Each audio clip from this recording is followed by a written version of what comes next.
Olá pessoal, tudo bem? Estamos de volta direto do Show Rural Copavel 2020 em mais uma edição do Jacto Talks. Dessa vez nós vamos falar um pouquinho sobre Big Data na agricultura. E entre os nossos convidados está o Michael Carvalho, que é influenciador digital do agro. Seja muito bem-vindo, Michael. Obrigado, Mona Lisa. Bom, pessoal, sou o Michael Carvalho, né? A gente, em 2016, criou um ambiente de networking para debater sobre agricultura de precisão e agricultura digital, que mais para frente agora se tornou também em agricultura 4.0. Então, a gente agregou esses três termos dentro do nosso projeto. A gente nomeou esse projeto, chama Agricultura de Alta Precisão, e aí a gente criou pequenos dispositivos, pequenos projetinhos para o pessoal entender melhor. E o principal deles chama-se AP Online. O AP Online é um projeto onde que a gente conecta todos, desde o operador até o pesquisador que está envolvido dentro da agricultura de precisão. E por que a gente criou isso? Eu acho que veio de uma necessidade minha, né? Não acho, foi uma necessidade minha. Eu iniciei na agricultura de precisão em 2009. E em 2009, as informações sobre esses temas eram tão escassas que nem os próprios concessionários, revendedores, as empresas que comercializavam algum equipamento sabiam dar informações corretas que a gente trataria ali os equipamentos no campo, né? Faria as regulagens, as calibrações. Então, tinha-se uma grande dificuldade para se fazer agricultura de precisão. Fazia-se agricultura de precisão aquelas pessoas mais graduadas, que iam para fora do Brasil buscar informação. Então, assim, não era democratizado. Então, a gente criou a agricultura de alta precisão para democratizar isso, por essa dificuldade que eu senti.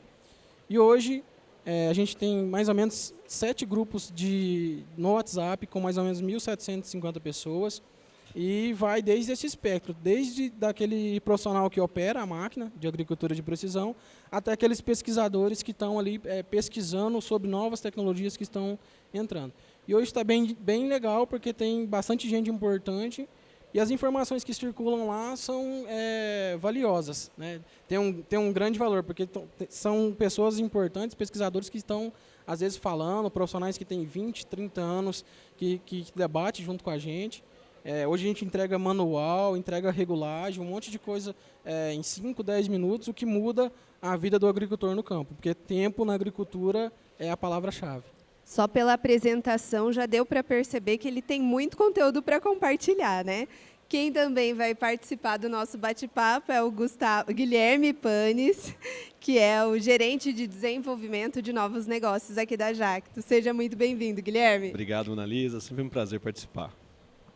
Vamos lá, então, vamos começar. Lembrando que nós estamos com um público aqui do nosso stand que também está participando. E você que nos assiste pelo Facebook também pode participar, mandando a sua pergunta.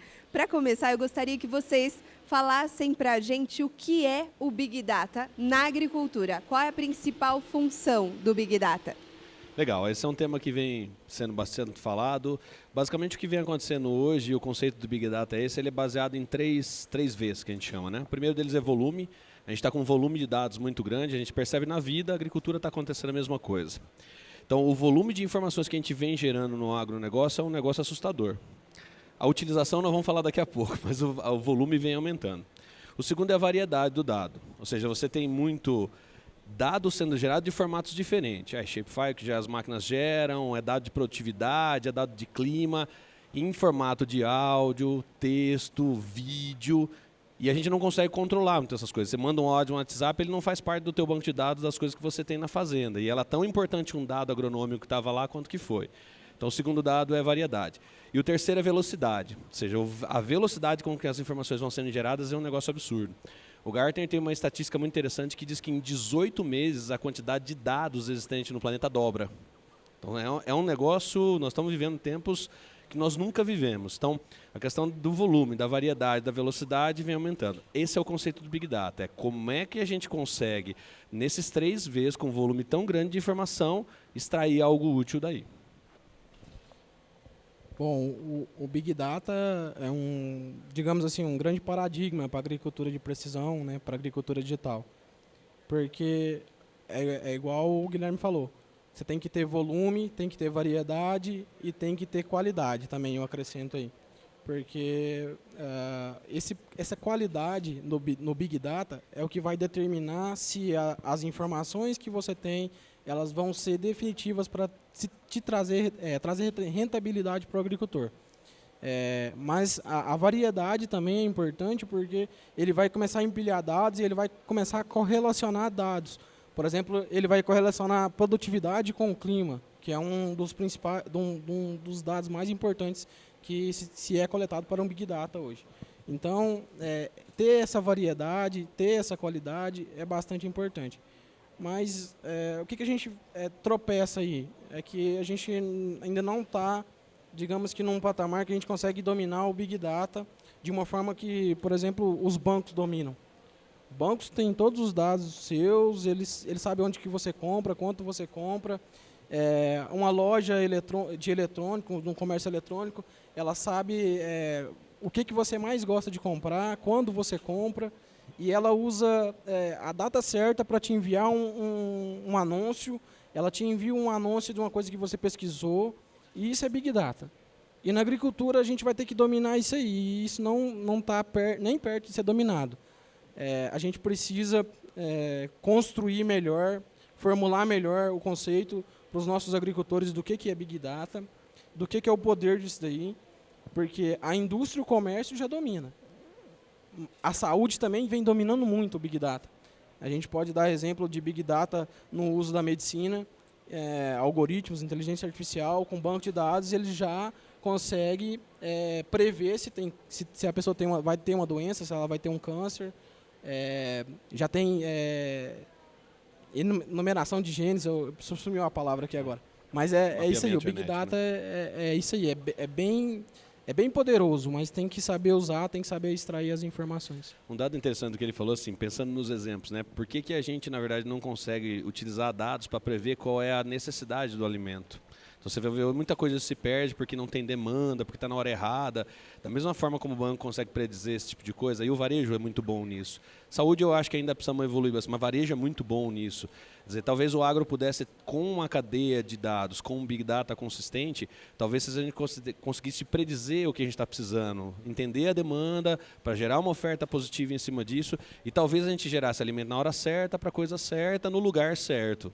Na verdade, isso já não acontece. Eu acho que o que acontece é saber gerir essas informações, né? Mas essas informações a gente já tem. Essa é a questão. A questão é, não tem informação? Não tem. Em todo lugar? Não. Não, isso é uma realidade. Só que tem um pouco de dado disponível. A questão, na verdade, é que as coisas não estão interligadas. Esse Big Data está isolado. Tem muitos Big Data existentes e eles não se falam. Então, provavelmente, a oferta não está alinhada à demanda justamente por causa dessa questão de não entender o que está acontecendo. Mas, para mim, eu acho que o exemplo é positivo. Quer dizer, se a gente tivesse dados... Nós estamos com um apelo cada vez maior por rastreabilidade dos alimentos. O que a gente fez, como a gente fez, onde a gente fez. Isso é um Big Data. Está se pagando mais por isso, agrega valor no alimento e para algumas cadeias produtivas é obrigatório. Quer dizer, não ter o Big Data daqui para frente talvez seja uma questão de não ter mercado para o alimento que você gera.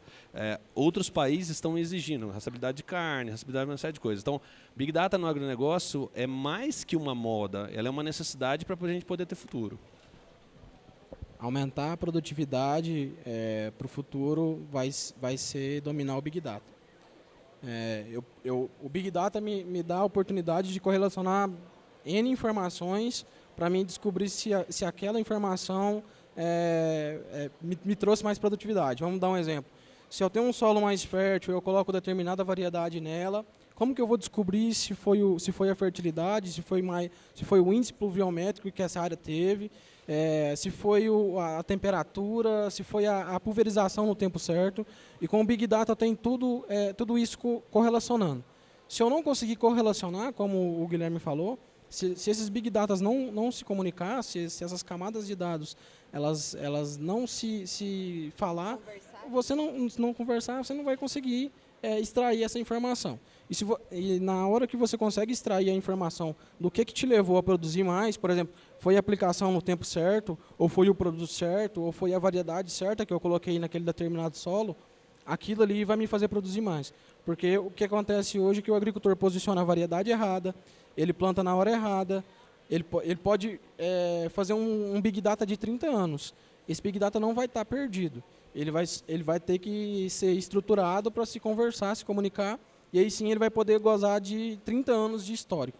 Então, esse é o grande X que tem que ser visto já, hoje. Ele não pode parar de gerar dados, ele não pode parar de guardar dados, né?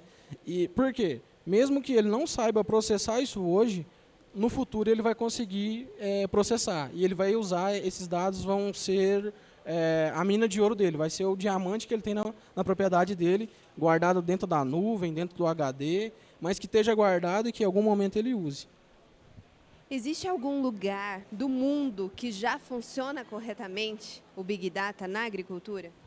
Eu diria para você que tem exemplos em muitos lugares do mundo muito avançados. Mas dizer que há uma consolidação no mundo todo, algum lugar que isso esteja muito avançado, não é uma realidade. Porque nós temos, na verdade, nichos muito grandes. Quando falou, clima é super importante, análise do solo é super importante, processo de plantio, pulverização, as operações agrícolas são super importantes. O clima está num ecossistema de Big Data, o solo está em outro, todas as máquinas têm seus próprios. Então, a tendência natural disso é que o cara, como agricultor, ele olha para aquilo e fala, mas foi estresse hídrico, mas eu pulverizei na hora certa, mas está tendo alguma manifestação. Quer dizer, a correlação que ele precisa fazer fora desse Big Data é muito grande. Então, existem ótimos exemplos no mundo, em alguns lugares a gente andou visitando, está muito avançado, mas que o Brasil, eu diria, na adoção tecnológica, porque passa pela adoção de tecnologias. Se você não coleta dado, você não tem um Big Data e não vai ter como processar. Então, a primeira parte dessa história toda, e o Brasil está começando a entrar nisso, a gente estava conversando um pouquinho antes de entrar no ar aqui, o quanto há um processo de adoção. Ela é baixa ainda, o Marquita falou. O agricultor não entende o que é Big Data, mas ele nem precisa entender o que é o termo. Se ele entender que os dados que ele está gerando melhora a próxima safra, isso fala com ele. Você disser para você, você teve um problema de tal operação foi feita errado, se você melhorar a próxima vai aumentar a produtividade, nós estamos falando com ele. Acho que o conceito é importante até para quem está ouvindo, assim, não se preocupar com Big Data, se preocupar assim, com coletar dado, analisar dado e melhorar a operação. Para isso ele vai entender para que esse monte de dados serve. Falando, até parece um bicho de 7 cabeças, né? Mas na prática isso vai trazer resultados super positivos, né, Michael?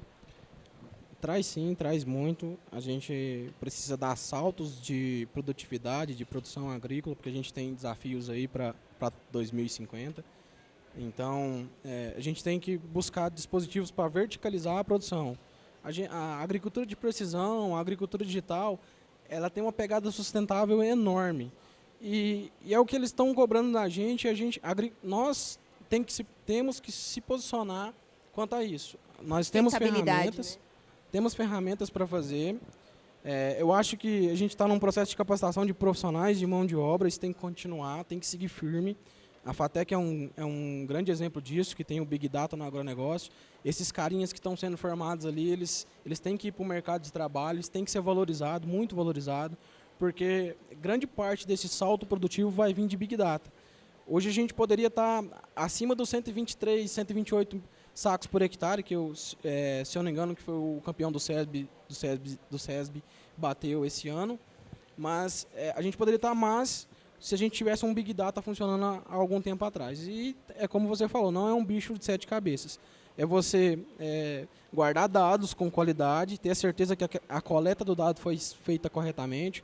Por exemplo, análise de solo, se a profundidade foi correta, se o equipamento que você usou não está gerando contaminação. E se o operador foi bem treinado para executar e não fazer a amostragem perto de lugares que possivelmente vai dar essa contaminação. Então, a gente não falou de drone, tem satélite, tem dados estruturados e dados não estruturados. Os estruturados são dados que vêm em tabelas, são latitude, longitude, altitude e um valor, por exemplo, leitura de clorofila, leitura de reflectância, dado de produtividade, velocidade de plantio. Controle remoto das operações também? Também. Então, assim, tudo que você usar, você tem que guardar como dado. E aí, o Big Data, o Analytics do software, que vai fazer esse trabalho para você. Então, preciso o agricultor entender hoje que é preciso armazenar dados com qualidade.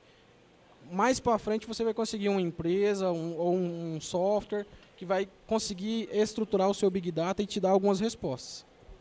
Eu acho que é fundamental o que ele falou, com relação a dados estruturados e não estruturados. As pessoas, você imagina que para um agricultor, esse papo se fala, mas que dado não estruturado, né? Então, toda forma de coleta de dados, de clima, de informações, ou às vezes informações de um shapefile, de um arquivo que vai na máquina, para ele é completamente incomum. O que as plataformas estão deixando transparente? Esquece esse monte de coisa, bota um monte de coisa aqui dentro e eu te digo qual é o problema, eu digo, vai aqui. É aí que está a grande sacada, porque para o agricultor, essa complexidade... É quando as máquinas vinham com as pequenas automações, que ele tinha que cuidar de tudo e fazer tudo. Hoje você entra num equipamento grande, você praticamente não faz nada. Você aperta um repetidor de operações depois de ter feito a primeira vez e espera ele ir. Essa interpretação do dado, eu acho que é uma função de quem está no AP, quem está na agricultura digital, fazer. Porque assim, o agricultor... ele tem que estar focado no negócio desse. A gente fala muito isso, né? O agricultor ele não é especialista em telecom, ele não é especialista em TI, ele não é especialista em sensoriamento e eletrônica, ele é especialista em agricultura. Então, o que nós como empresa e nós como sociedade temos que fazer é dar insights. O dia que a gente estiver dando insights, esse talhão está diferente, hein? Dá uma olhada porque tem alguma coisa errada. E ele sabe, ele conhece o talhão igual conhece a casa dele. Ele sabe que ali aconteceu isso, não choveu. Então, assim, a correlação... O que a gente diz muito é que... isso é um dado muito legal, né? Tem um instituto americano que diz que a inteligência artificial, que vai estar embutida nesse Big Data para gerar, ela não vem para substituir o homem, ela vem para potencializar o ser humano. Ou seja, ele vem para dar insights para você falar assim, caramba, então de tudo isso eu preciso atacar aqui. Então, isso é muito legal no Big Data. Quando eu tenho data, o analytics, a análise aparece. Quando eu não tenho dado... Então, assim, quem não consegue medir, não consegue controlar, não consegue melhorar. Então, acho que é bem o que o Mike falou. E uma coisa legal que ele falou é do curso que tem na FATEC em Pompeia. Super interessante, focado em Big Data no agronegócio. É o primeiro do Brasil, super interessante, e está aparecendo um monte de outros. Apareceu na nossa região cientista de dados, que não é para o negócio, mas é cientista de dados, para análise de Big Data. E assim está aparecendo bastante coisa. Esses termos, agrônomo digital, cientista dos dados, especialista em Big Data no agronegócio, eu já falo para os jovens que estão acompanhando a gente aí, fica atento nesses termos, porque se você se formar, tiver interesse nessa área, você vai ser bem remunerado, você vai ter espaço no mercado de trabalho. Eu acho que hoje o que está formando está indo embora, e aí muitas das vezes nem espera formar, já quer levar o aluno já. Então, cientista dos dados, agrônomo digital, Big Data no agronegócio, fique atento nesses termos, que você vai se dar bem profissionalmente, isso só tende a crescer.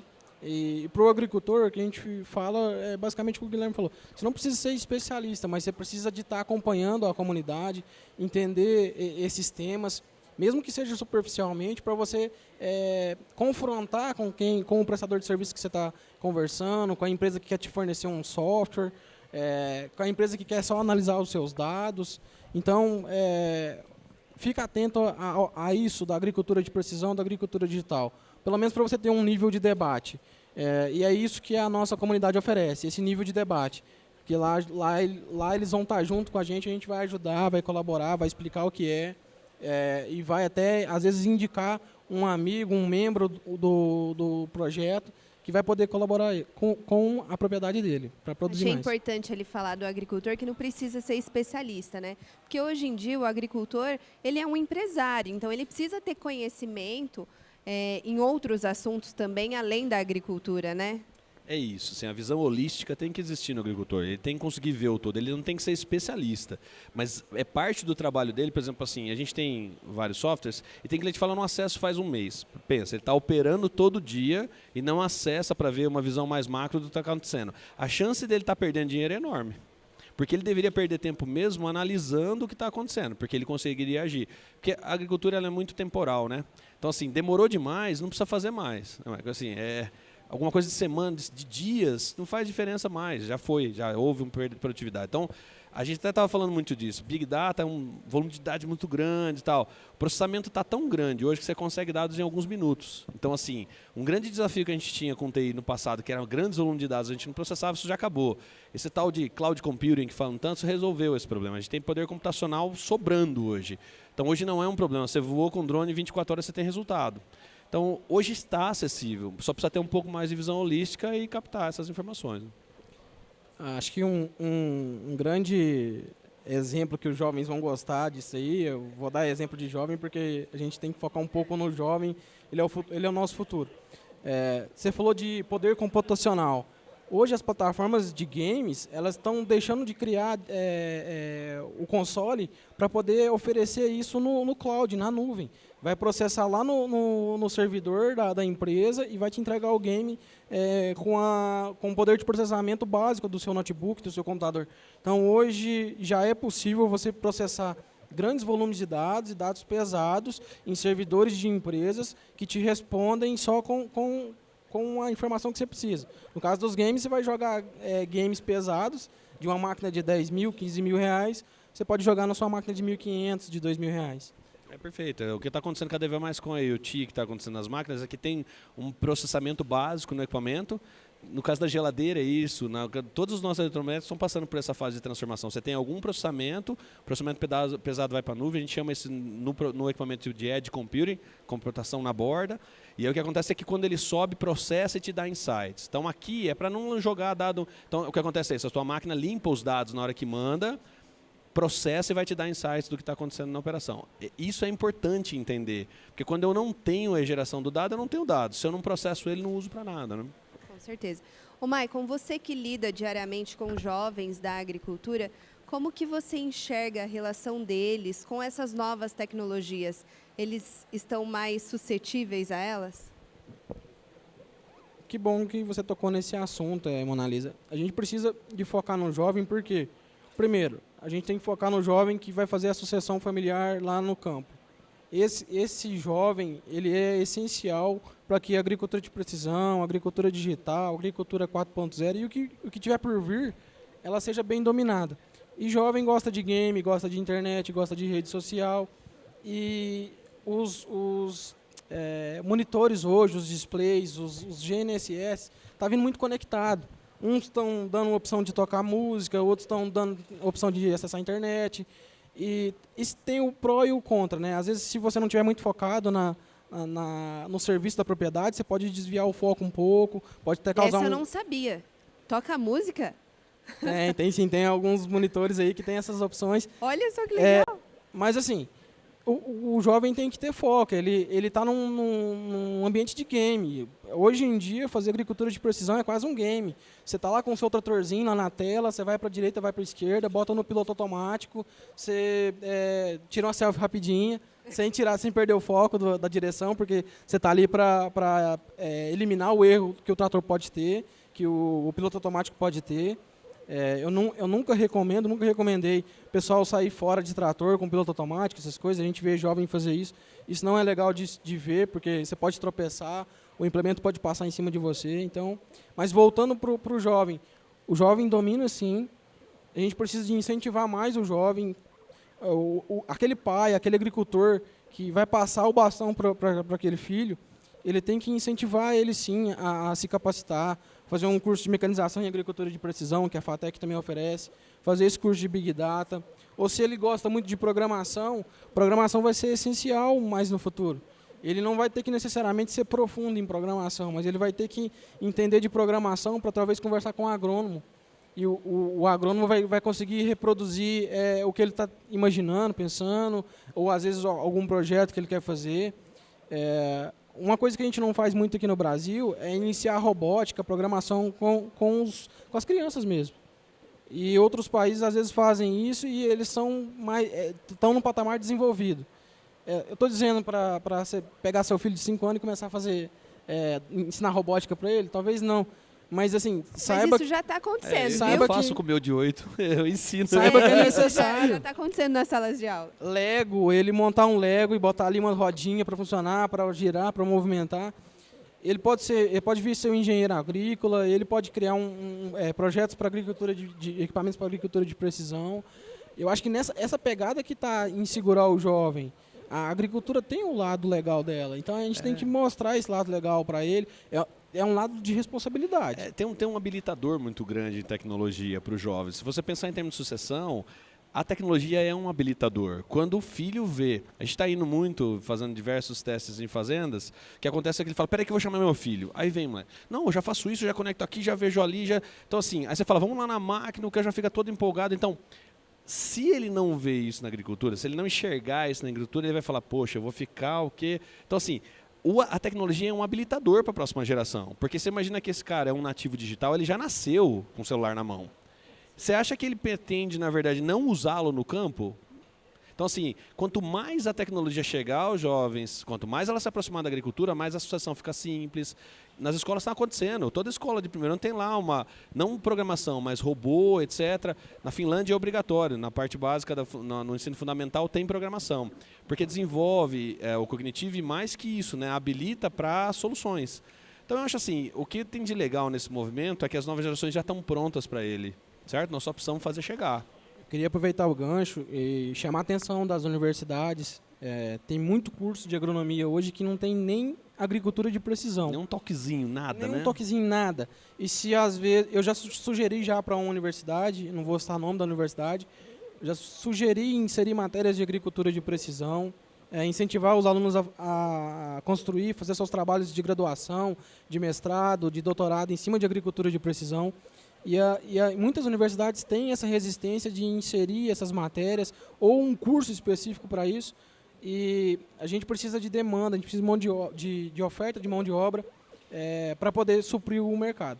Se a gente não conseguir suprir essa demanda que o mercado tem por mão de obra especializada, a agricultura, a inteligência artificial, a agricultura baseada em inteligência artificial vai cada vez se desenvolver, porque é o dispositivo que o agricultor tem de acompanhar a tecnologia. Mas se a gente conseguir fornecer uma parte dessa mão de obra e complementar com a inteligência artificial, a gente não vai ficar tão refém dela no futuro. Eu acho que a inteligência artificial vai fazer isso. O básico ela vai fazer. Ela vai te dizer o básico. A capacidade humana é tão grande, eu acho que isso é a beleza desse negócio, que ele vai te dar insights para você ir além. Então, assim, o ser humano vai ser substituído pela inteligência? Não vai. Mas ele vai potencializar o ser humano como nunca fomos potencializados. Então, acho que essa é a fala super legal. O jovem está dentro disso, né? Eu queria dar um exemplo assim engraçado. Eu estava num curso, numa primeira parte do curso, algum aluno perguntou: a inteligência artificial vai dominar o mercado, vai destruir empregos? O primeiro palestrante disse que não.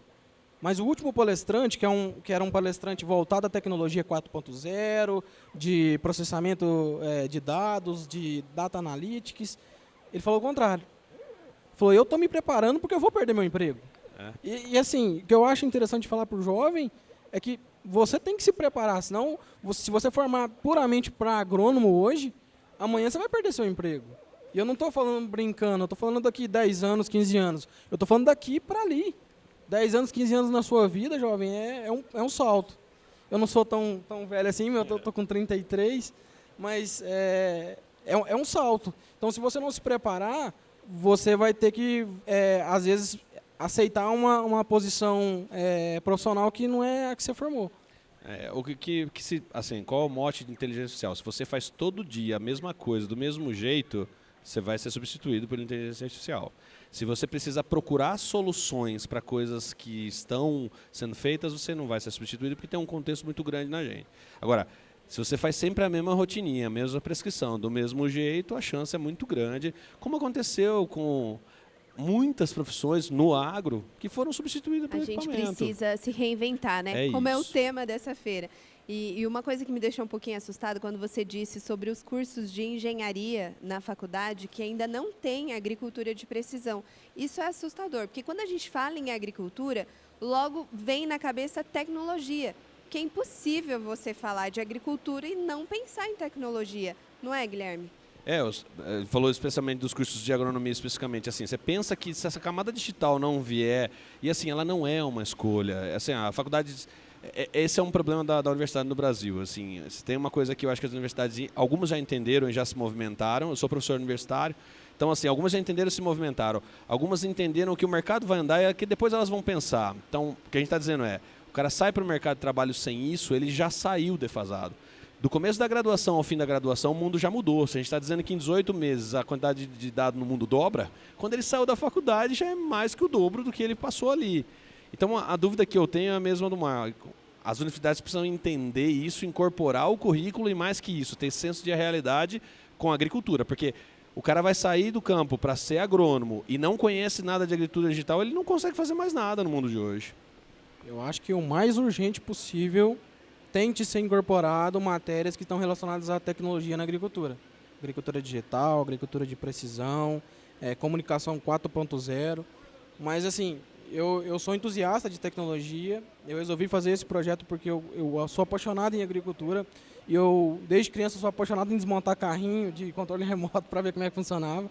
Então, o dia que eu enxerguei agricultura de precisão na minha frente, de aliando tecnologia com agricultura, com alimentar pessoas, com sobreviver no campo, na paz, na tranquilidade que a gente tem ali na saúde do campo, aquilo ali para mim foi o primeiro amor, né? Mas, apesar disso, eu enfatizo muito que a gente tem que ter bons agrônomos, fazer uma boa agronomia, para construir um Big Data aceitável, né? Porque a gente sempre vai ter erros. Uma coisa que a gente tem que falar, que muita gente não fala. A agricultura de precisão, ela faz você errar menos, ela não faz você acertar 100%. Então, primeiro passo para você errar menos é ter uma agronomia muito bem construída no campo. As máquinas, elas vieram para auxiliar o agrônomo. A programação, ela está vindo para facilitar a vida do agrônomo. E por aí vai. Mas o básico, tudo, Guilherme, Mona Lisa, é que a gente construa um Big Data em cima de agronomia, de máquinas bem calibradas, bem acertadas no campo, mão de obra bem treinada. Esse vai ser o Big Data que vai te trazer um retorno. Se você trazer lixo, você vai processar lixo e você vai ter resultado do lixo. Mas se você achar diamantes, você vai lapidar e você vai ter uma boa renda. Então, na agricultura de precisão digital, você tem que estar em busca dos bons dados. Nem que eles sejam mínimos, mas que sejam bons. Senão a tomada de decisão vai ser da qualidade do dado que gerou. Se o dado é ruim, a tomada de decisão é igual. Só para encerrar o nosso bate-papo, o Big Data ainda é um desafio. Mas você, que é idealizador do projeto Agricultura de Precisão, como você enxerga aqui no Brasil o Big Data funcionando corretamente, tudo lindo, tudo bonitinho, no futuro? Olha, a gente tem modelos de Big Data aqui, até em comunicação sem fio, né? Tem várias empresas, eu não vou citar nome para não privilegiar nenhuma, porque basicamente todas elas participam do projeto também. Mas a gente tem 2, 3 empresas aqui no Brasil que coleta dados do agricultor, manda para a nuvem, processa e mostra para ele aonde que está aquela mancha, por que foi, não por o motivo que causou a mancha, mas se ela estava numa safra, numa outra ela não estava. Isso é Big Data. Na agricultura de precisão, a gente tem a análise espacial, que é espaço, por exemplo, essa cadeira aqui é o meu espaço, e tem a análise temporal. O ano que vem, essa cadeira vai estar aqui de novo, nesse mesmo espaço. Na agricultura de precisão é a mesma coisa, a análise tem que ser feita dessa forma. Se naquele ano eu tive aquela mancha, no ano que vem eu vou ter de novo, e o porquê que aquela mancha estava lá? Qual foi a causadora dela? A gente já tem isso hoje no Brasil, mas a gente precisa evoluir mais, para melhorar mais, tanto a coleta de dados como a massificação do uso dela. Guilherme, suas considerações finais? Eu acho que eu sempre digo que eu sou meio copo cheio. Eu acredito assim, nós estamos partindo para um mundo que vai ser conectado, que vai ter dados e que nós vamos poder tomar decisão baseada em dados. O que eu digo é assim, se as próximas gerações forem treinadas para isso, elas já vão vir prontas. Se o agricultor hoje que não acredita começar a utilizar, ele vai ver os benefícios imediatos. Então eu acredito assim, é uma necessidade, a gente precisa falar mais sobre isso, os fóruns precisam falar mais sobre isso, as universidades precisam falar sobre isso, não num conceito teórico de que a gente precisa gerar dado, porque tem que gerar dado. Mas a pergunta para mim é como é que nós vamos utilizar o dado para mudar a vida do agricultor, produzir mais, produzir melhor. A gente fala tanto de sustentabilidade, então assim, com mais tecnologia nós vamos produzir melhor, usando os recursos necessários para fazê-lo. E eu acho que assim, se nós vamos ter em 2030 uma quantidade populacional muito grande, nós vamos ter que produzir mais, a gente vai ter que evoluir. E passa necessariamente pelo digital todo esse processo de evolução. É isso aí, pessoal. Muito obrigada. Obrigada a vocês que participaram aqui com a gente. Obrigada a você que participou pelo Facebook. Jacto Talks, um passo à frente. Continue com a gente e até a próxima.